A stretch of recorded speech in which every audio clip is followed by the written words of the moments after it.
गुरुवार और गुरु पूर्णिमा का संयोग अत्यंत दुर्लभ और अत्यंत शुभ माना जाता है।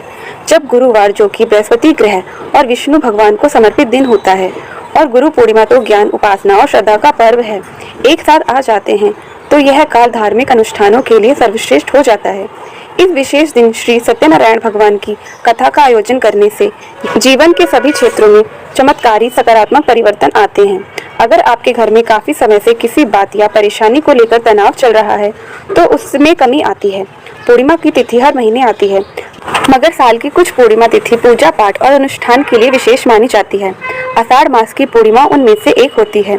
इस वक्त भगवान विष्णु योग निद्रा में होते हैं और गुरु पूर्णिमा पर उनके ही विशेष स्वरूप सत्यनारायण भगवान की पूजा करना बेहद ही शुभकारी माना जाता है। गुरु पूर्णिमा का दिन अत्यात्म, श्रद्धा और आत्मविश्वास का पर्व है। वहीं गुरुवार बृहस्पति देव का दिन होता है, जो धर्म, नीति और सुख शांति के प्रतीक हैं। इस विशेष दिन में घर में श्री सत्यनारायण भगवान की कथा करवाने से न केवल वातावरण में सात्विकता और सकारात्मक ऊर्जा आती है, बल्कि घर में लड़ाई झगड़े, तनाव और कलेश जैसी समस्याएं भी दूर होती है। सत्यनारायण भगवान को धन, वैभव और समृद्धि के रक्षक माना जाता है। गुरु पूर्णिमा जैसे शुभ दिन पर कथा आयोजन कराने से रुके हुए कार्य पूरे होने लगते हैं। नौकरी और व्यापार में आ रही अड़चनों का समाधान मिलता है। बृहस्पति ग्रह की कृपा से निवेश में लाभ, कर्ज से मुक्ति और आमदनी में निरंतर वृद्धि के योग बनते हैं। यह कथा विशेष रूप से उन लोगों के लिए अत्यंत फलदायी होती है जो आर्थिक अस्थिरता, उधारी या नौकरी में असुरक्षा का सामना कर रहे हैं।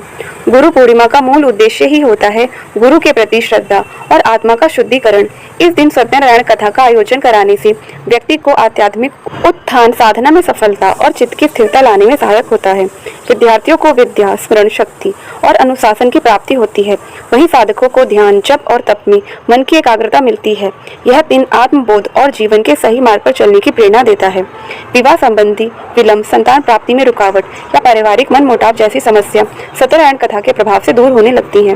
यह कथा घर के हर सदस्य के जीवन में शुभ संकेत, मेलजोल लाती है। विशेष रूप से उन दंपतियों के लिए यह कथा अत्यंत शुभ है जो संतान सुख की कामना रखते हैं या पारिवारिक जीवन में स्थिरता चाहते हैं। इस दिन पूजा, सास बहू, पति पत्नी, संतान के बीच संबंधों को मधुर बनाते हैं। गुरुवार और गुरु पूर्णिमा के पर्व पर सत्यनारायण की कथा कराने से जन्म कुंडली में बृहस्पति दोष, काल सर्प योग दोष, पितृ दोष या अन्य ग्रह बाधाओं का प्रभाव काफी हद तक शांत होता है। यह कथा पूर्वजों की आत्मा की शांति और तृप्ति के लिए अत्यंत कल्याणकारी मानी जाती है। कथा के दौरान की गई सामूहिक प्रार्थना और हवन से वातावरण रोग निवारक और ऊर्जावान बनता है।